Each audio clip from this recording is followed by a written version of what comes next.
Hello, welcome to Pod Maverick. I'm Kirk Henderson, editor-in-chief over at MavsMoneyball.com, joined as always by fellow site runner Josh Bowe. We are joining you. It is New Year's Day, 9:45 p.m. Central Standard Time. Josh, how you doing?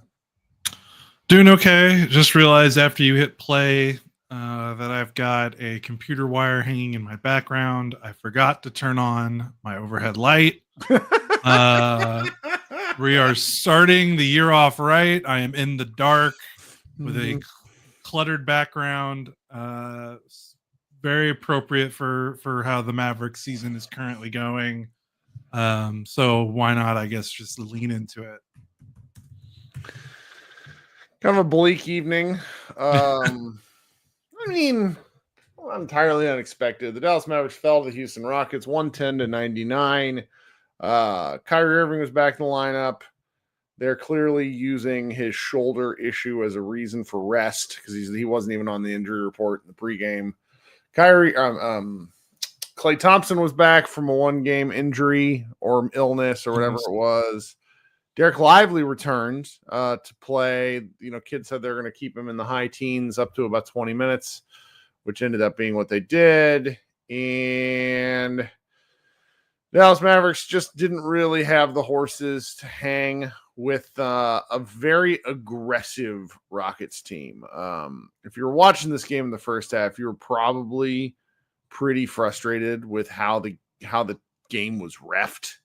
The Rockets had a 21-7 free throw advantage at one point because they were really kind of mavericking the Mavericks to a certain extent, just really bullying Dallas in various areas. And also it felt like Dallas couldn't get a call along the perimeter for guys like Kyrie.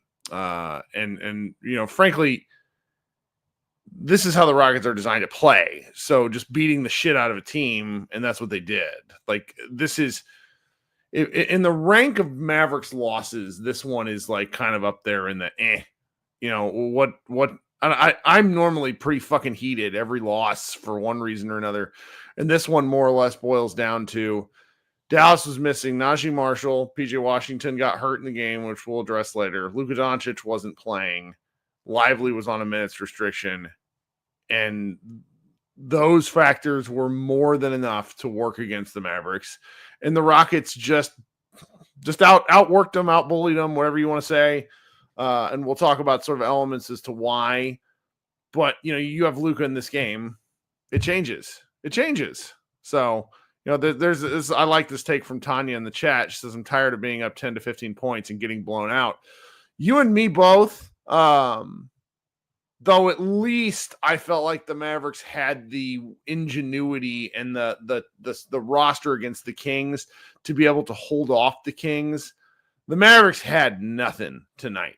Houston's a good team. Yeah, and that was pretty evident. Like, there was, you know, he's the guy I bitch about more than anybody else, but the Jaden Hardy hand-holding going on in this game, like they gave him the technical free throws. There was lots of like overt positivity from the bench whenever he made like basic basketball plays. He was moving the ball a lot better tonight. He wasn't pounding the shit out of it, at least in the first half. And it was, you know, he's just not super effective. It's not his fault. He's a 10th guy on an NBA team playing against a 3 seed that is filled with really just unbelievably talented ball swarmers. Like the Rockets felt like they were everywhere tonight on passing lanes, and Dallas didn't have the shoot. I mean, at one point Dallas was shooting like 50% from 3 and they were down by 10. So it's like, what are you going to do? Yeah, they shot 53 from the floor, 39 from 3. And they were not in the game. Yeah, they 20 turnovers. Rockets had 17 steals. What ended up being, the Rockets scored 22 points off those turnovers, which is the second. I feel like this is like every game now, the points off turnovers and the turnovers for the Mavericks, which is you're missing your offensive fulcrum. You know, turnovers going up is not necessarily all that surprising. It makes it bad though, and it's not surprising, the turnovers element, but as you're watching it in real time, they're often live ball turnovers. And that, it's one thing when Luka throws a high oop or something like that and it careens out of bounds and you have a chance to set your defense. Tonight, Spencer Dinwiddie tried to throw an oop to Derek Lively that was deflected in the pass, and that just became a fast break for Houston. It sucks. Yeah, that does suck. It makes it a lot easier. We talk about when Luka is healthy, doubling Luka is one of the dumber decisions a coach can make defensively guarding Luka.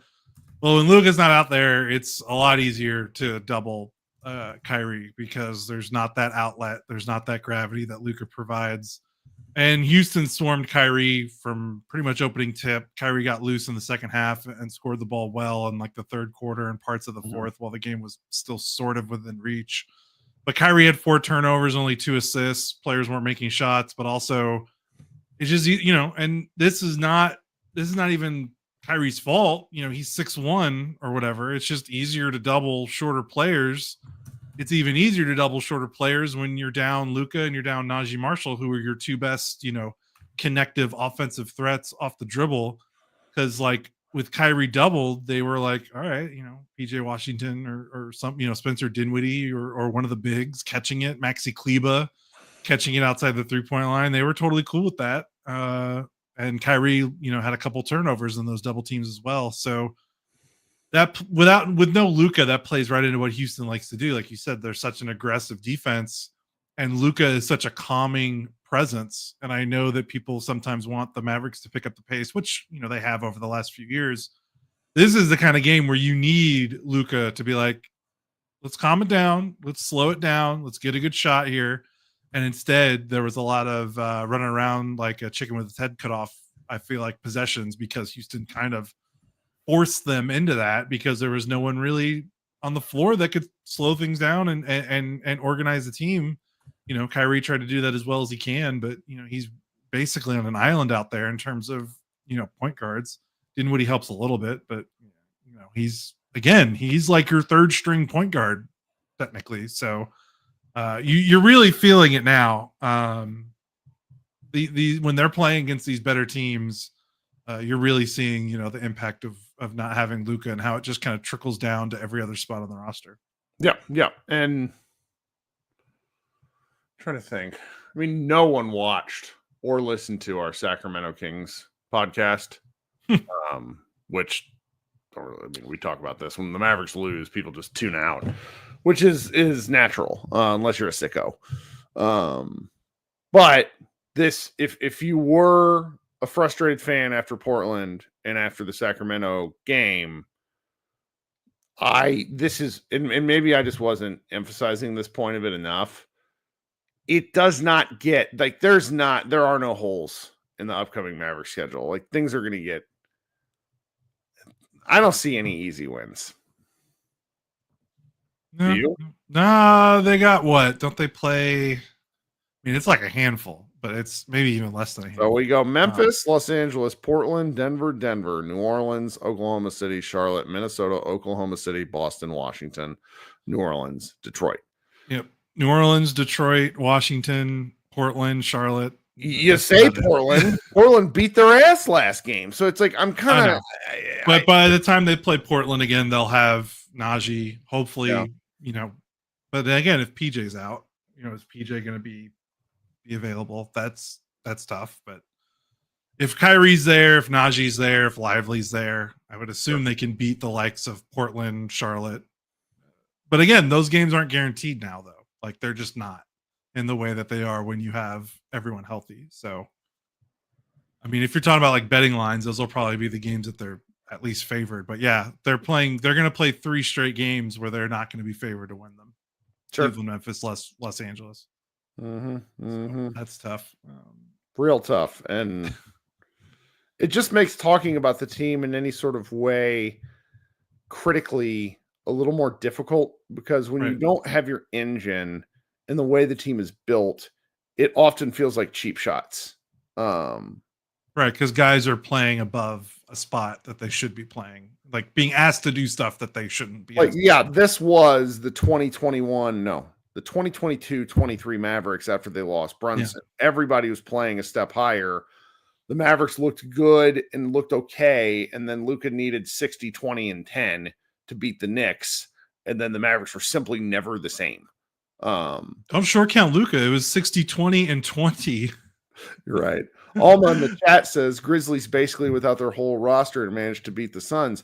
Well, the Grizzlies. Well, the Mavericks also beat the Suns without Luka either. The Suns are not in a good spot. But the Grizzlies are such a solidly drafted team. I don't know. Like Grizzlies are also used to playing without their stars. Yeah, and I'm not saying that the Mavericks won't win. Like, it wouldn't shock me if they surprised any of these teams that we listed. It's just it would shock me if they beat Cleveland. yeah, Cleveland's the best team in the league right now. But yeah, I know. I see your point. It's like they go from being favorites in a fair amount of games to not, and then at that point, it becomes significantly more difficult for us to discuss the flaws because Luka is such a floor raiser for a lot of these guys, and that's by design. So it is what it is. And they have, like, you know, I've seen some, you know, oh, well, I thought this was supposed to be, you know, we've been talking about how good this roster is, and I personally think this is the best Mavericks roster since 2011. And like their depth is still good. Like all this is still true, but it's just there's a, you know, when they played that stretch without Luka and they went 6-2, the last stretch when Luka missed a week. I mean, they had everyone else. You know, they had, I want to say still had Najee, they still had PJ, they still had Clay, they had Kyrie, they had Lively. You know, correct me if I'm wrong there. Like they're playing these games. You know, they played that Sacramento game. They were missing 4 starters. You know, you're missing Luka, PJ for the second half, no Najee, and Lively's on a minutes restriction. Like they're stretching. No NBA team can survive this many injuries. Is kind of what I'm trying to like. This 3-game losing streak, I don't think invalidates the take of, you know, this is a really good and deep roster. It's just like, I mean, it doesn't matter if you have the deepest roster in the NBA. You're not going to consistently win games when 4 or 5 of your top 6 or 7 players are not playing. It's just, it becomes insurmountable. Like unless you're Boston or something, like even then it's just tough. Yeah.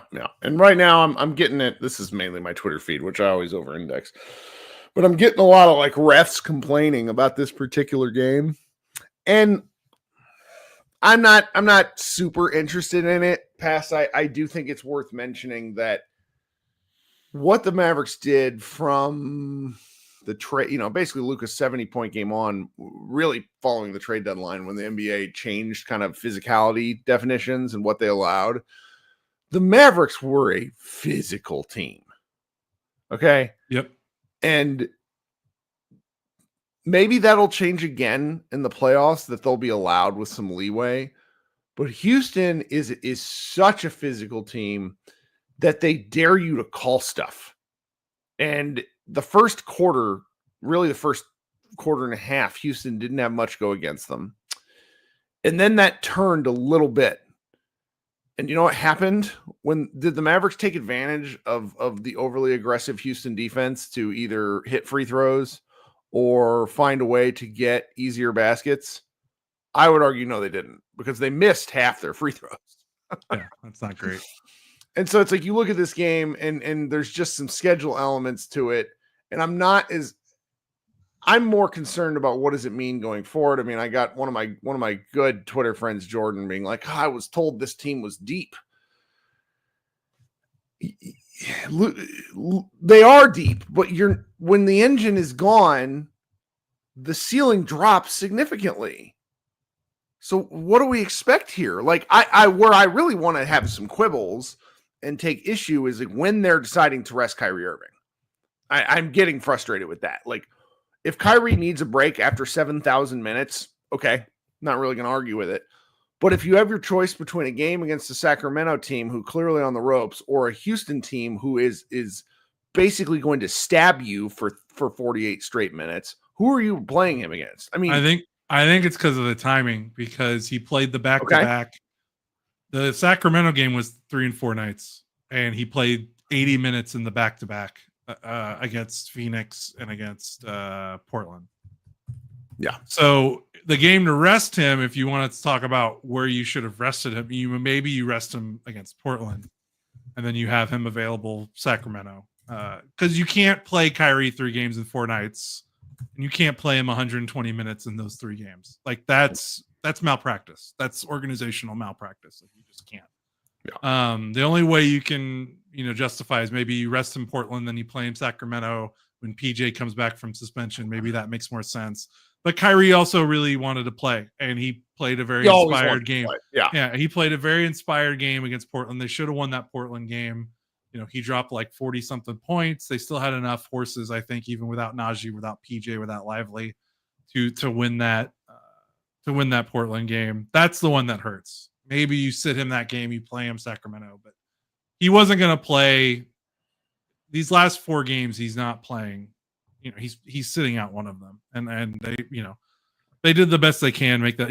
Maybe it doesn't matter. If he sits out Portland, they lose that game. He plays Sacramento. Do they win? I don't know. Lively still wasn't going to be back. Clay was out. I don't know. Like, I don't even know if it makes that much of a difference, but I do know that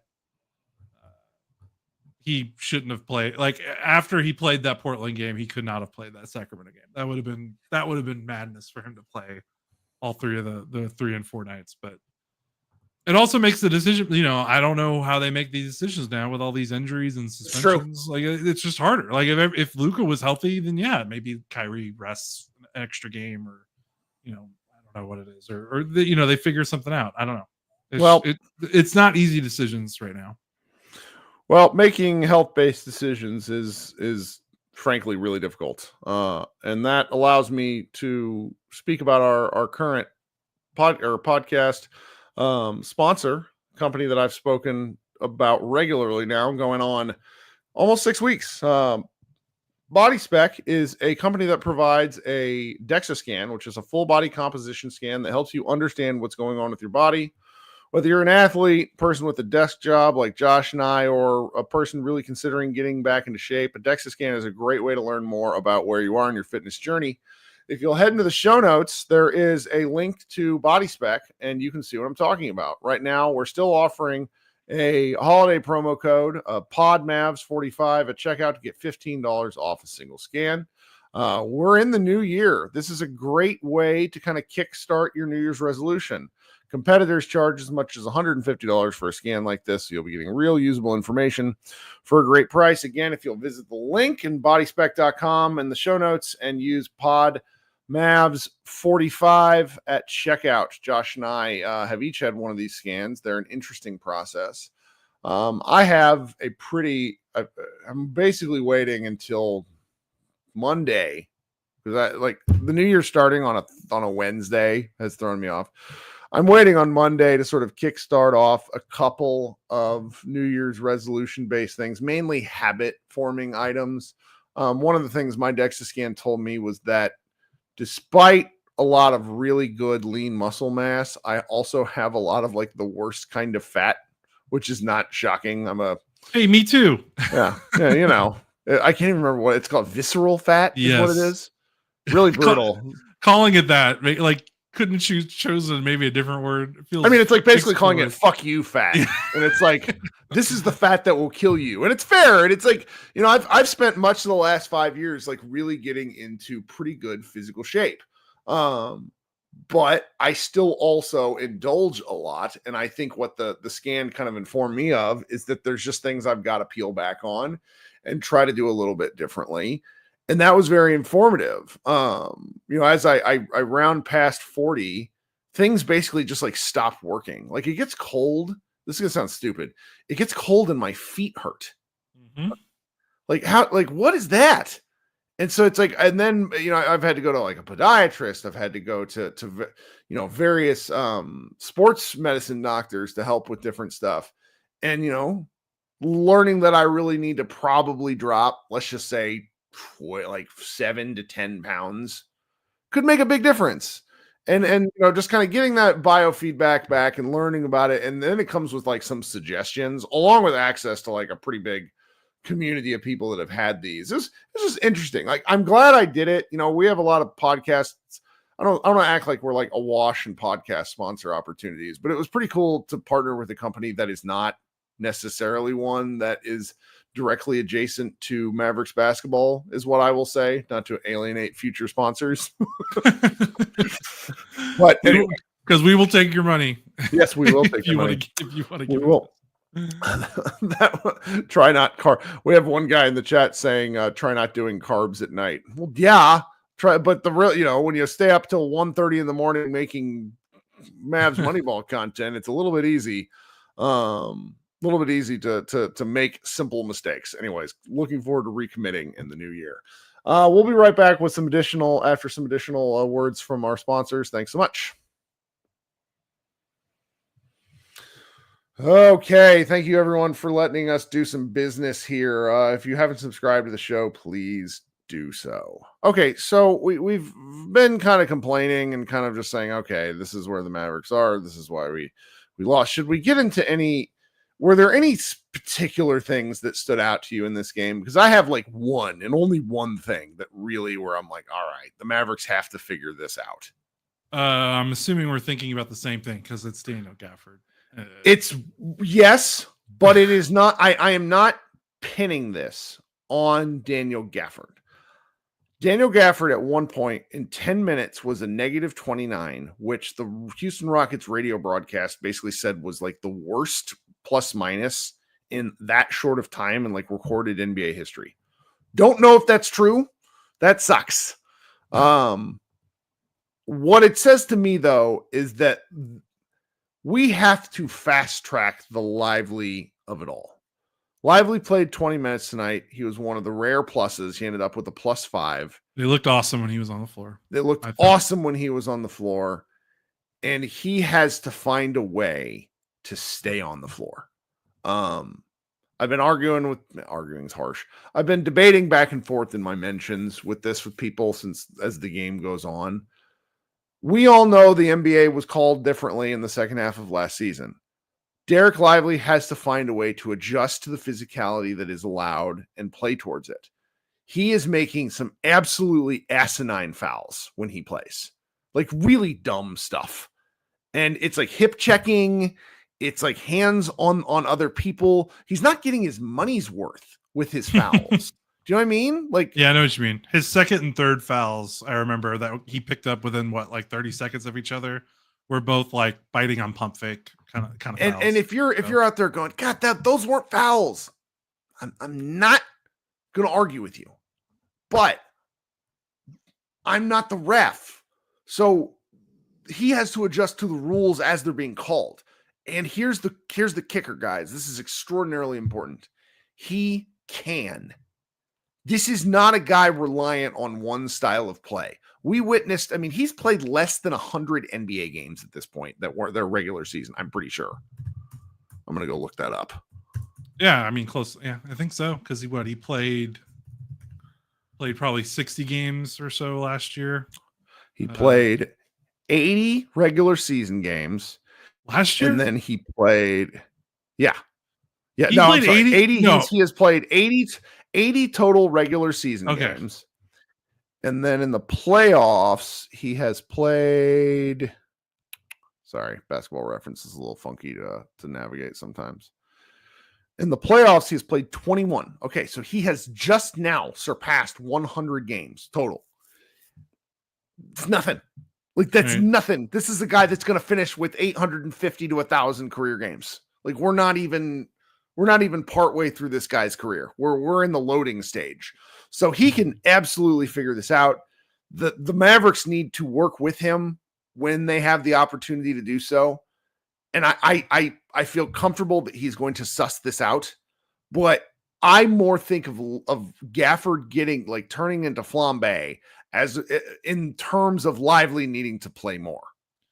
Right. I agree with that. But also Gafford looks like late stage. Gafford played 12 minutes. Like, he's gonna. That's the thing. Even if Lively played 35 minutes tonight, you can't. If Gafford is still gonna play 12 minutes, he can't be that catastrophic in those 12 minutes.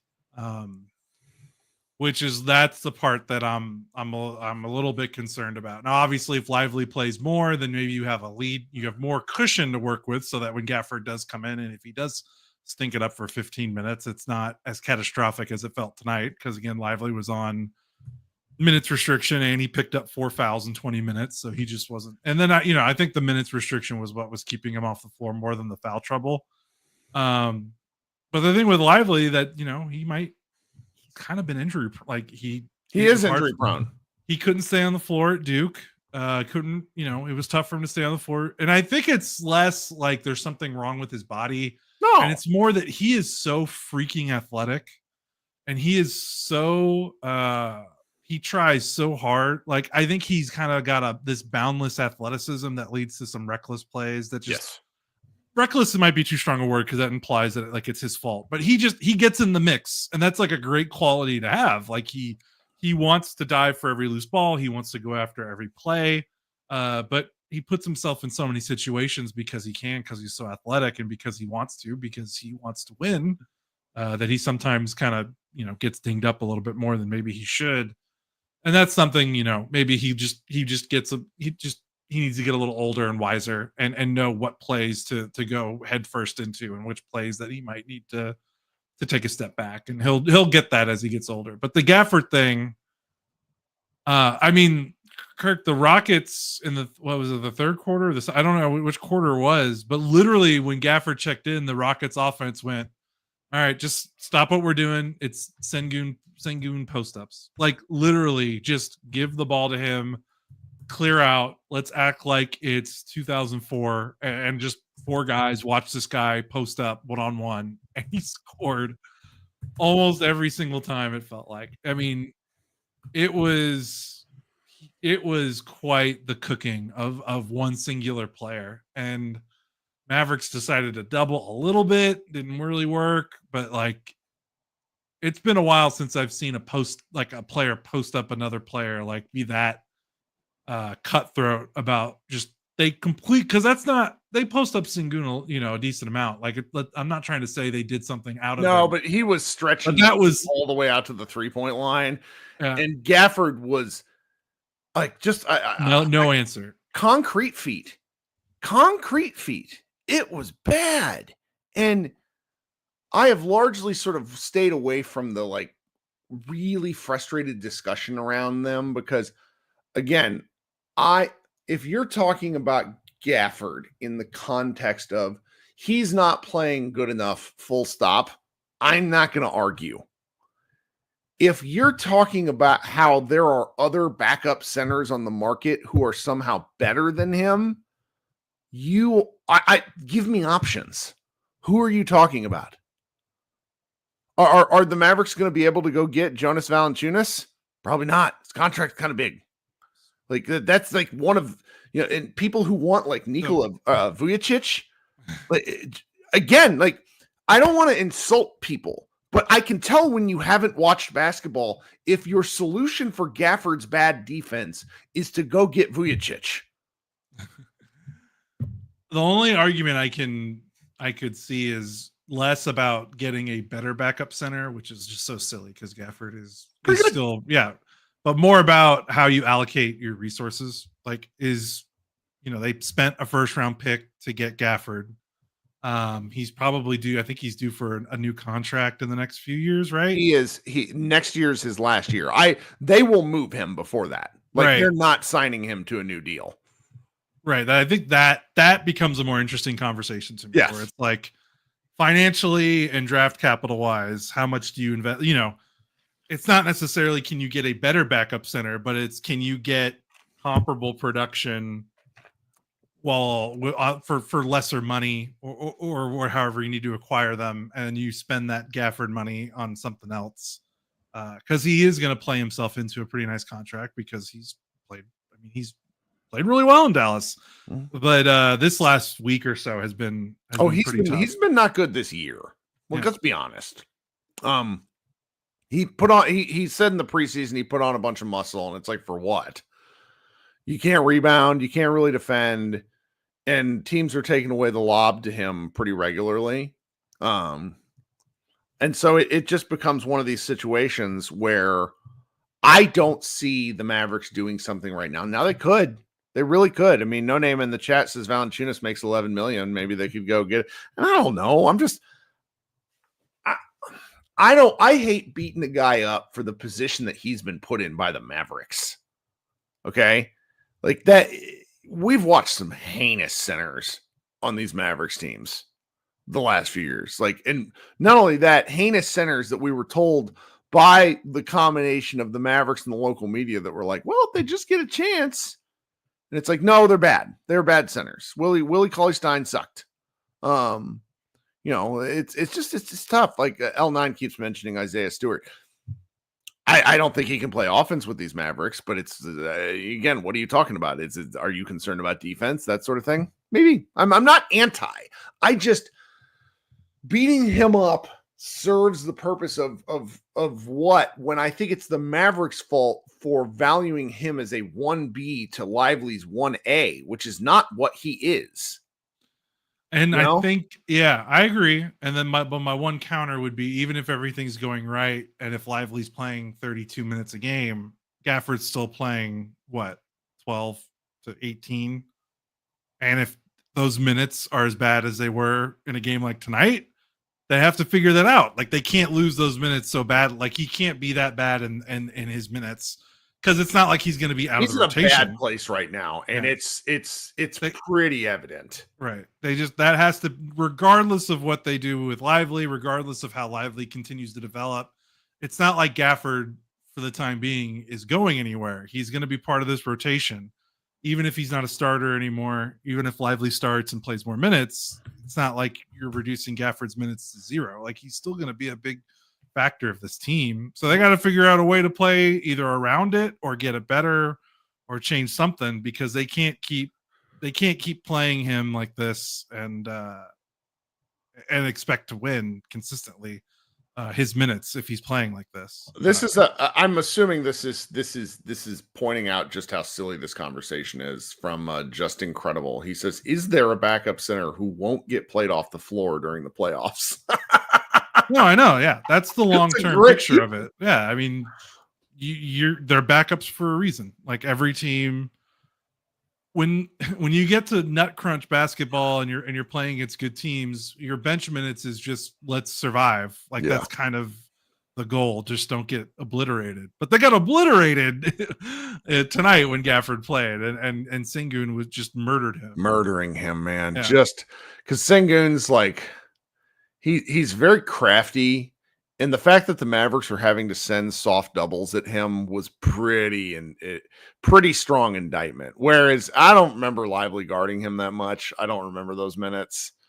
Sengun started the game, I think, 0 for 3 from the floor, and then when Gafford checked in, he just got cooking. And again, Gafford showed some of this last year. Remember in the playoffs? I mean, when Lively would hit the bench, or when Lively would check in, because they were still starting Gafford, because his kid didn't really want to mess with the lineup after it kind of carried them in the second half of the regular season.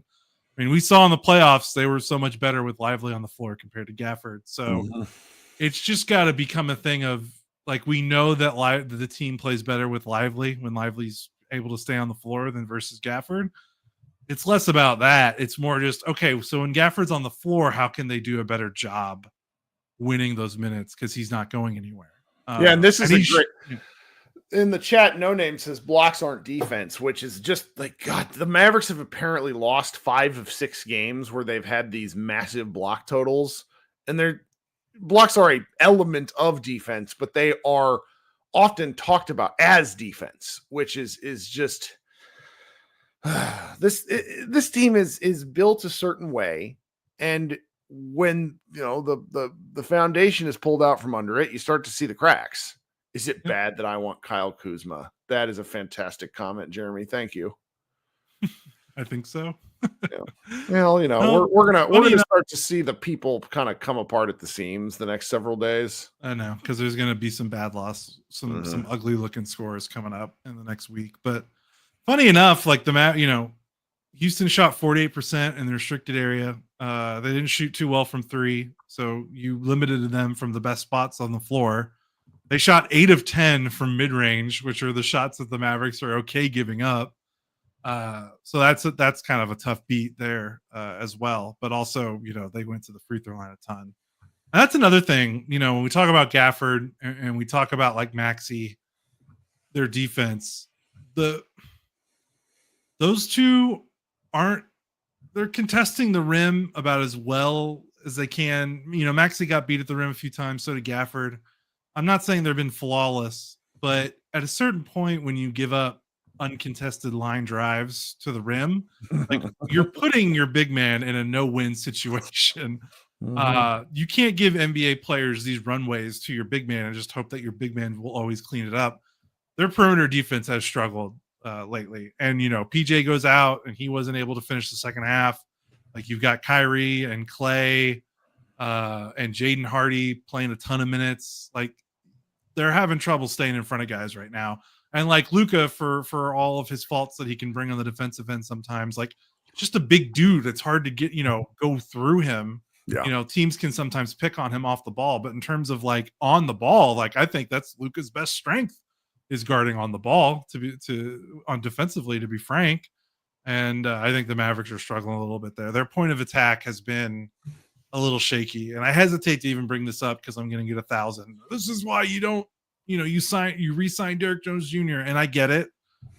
They certainly could use him, with all these injuries right now, but yeah, it's just, some of it is definitely on the bigs, how they're playing defense lately. But I also feel for these bigs as a fellow former big man who played, organized basketball. It is tough when a blow by happens and you got to go to the rim and you're out on an island and you're in these 2-on-1 situations at the rim. You're like, what am I supposed to do? So that makes it hard.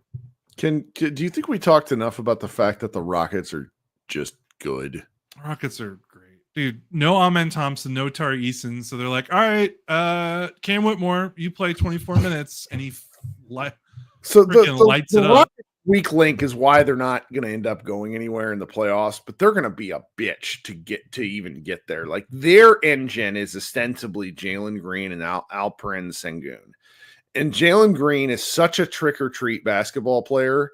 And it's really funny to watch him play. Fred VanVleet is 10,000 years old, but if you get him in the right game, he's just going to kill you. I think Sengun in a playoff series gets kind of destroyed the same way Sabonis does. Sabonis is just a bit of a stats merchant. He's kind of a fraud. He doesn't really do anything to affect close games. And I think that Sengun might have that same element. So I'm kind of gutting through the top line of their roster, but then you look at the guys that they throw into this mix. Dylan Brooks is a dog. I hate him so much, which is why he's so valuable. Cam Whitmore, obviously a second-year player, really torched the Mavericks tonight off the bench. He's only going to continue to get better. Jayshawn Tate is the kind of bench wing that helps a championship team. Aaron Holiday, I hate Aaron Holiday. They didn't even play Jeff Green, who is still in the NBA and still functional. Tari Eason, who you mentioned, has been dealing with a leg injury right now. But him and Amen Thompson are probably the two best bench defenders in the league. They're good. And it doesn't even, what's so funny is like Reed Shepherd, it doesn't even get minutes for this team. And he was a guy that like my friend Kevin O'Connor was like, he might be rookie of the year. Like they're just a well-built team that doesn't have that special guy, your Luka Doncic, your Anthony Edwards to put you over the top, but they're dope. And so it shouldn't make you feel bad that we lost to the Rockets because they're good. Like they're higher up in the standings than the Mavericks are, which is the thing I don't think some people know. Yeah, they're good. They're obviously they're I see the chat really does not think that Houston is that good. Yeah. And I understand because they're going to watch the playoffs, and if they lose in the first round because their half court offense stinks because they don't have a star, you're going to be like, well, they stink. Well, regular season basketball and playoff basketball are two different sports. Like they just are. And the Rockets are a roster as currently constructed that's really fucking good at regular season basketball, like the way that they could get through a regular season, an 82 game schedule. Because like you said, they've got everything but the guy. They've got the 3 through 14 parts of the roster absolutely locked, nailed down. They might have 2 if Amen develops the way that, I think me and you are really bullish on Amen. So he could probably turn into the number 2, but they're missing the 1. Because it's not Jalen Green. At least we don't think he is. But that doesn't discount, like, they are a pest to play in the regular season when you don't have time to scout for them. Obviously, the playoffs are going to look different, but like to get past them in a regular season setting is difficult. It's just brutal. The talent, the waves of talent. Like, there's just no let up when the bench comes in and it's Cam Whitmore and Tate, and then if Amen and Tari were healthy, it's like that's tough when you're. Let's just sort of analyze this from, if this were a March game. I don't know when we play the Rockets again, but if this was a March game and both teams are healthy and Luka Doncic is playing, what we're talking about in the post game is how Luka goes from being guarded by Dylan Brooks and probably a little bit of Fred VanVleet in the starting group to then facing Tari Eason and Amen Thompson as they come in off the bench. Luka probably gets a technical and is mad as shit because they just will beat him all game long, and the refs will allow it because Luka's a big guy. And it's just a very different game plan. Like, I still think the Mavericks are better, and I think they can beat them in a 7-game series. That's not my implication at all. It's just they're so really good. And I just don't have, this is why we're able to talk for 40 minutes about this, because there's just a lot going on. Yeah. I'm very envious of some of the players that they have on their roster. They're just a very talented team that's missing they're missing the most important part. Like, they need a number 1 guy, like, desperately. But they have 1 billion draft picks and 1 billion young players that they are probably going to trade for the next guy that comes available, or they'll draft him and get lucky in the lottery or get lucky in the draft. Either way, I think what we're trying to say is, of the 3 losses, this is the one to be less. Sure, is the least shameful of the 3 losses, because Houston's a credible team. Woo. All right, fun podcast for a bad game. Thanks for everybody in the chat for hanging out. Everybody listening on your audio platforms, appreciate that too. I'll get back to doing these secondary shows at some point, guys. I am dying at home here. Kids aren't sleeping. Everybody's sick. We all got to go back to work tomorrow, which feels evil. But I guess tomorrow is Thursday, which, time makes no sense in this vacuum we're living in. We'll be back Friday for the Cleveland game. Everybody, thanks so much for hanging out. It's been a good time. Go Mavs.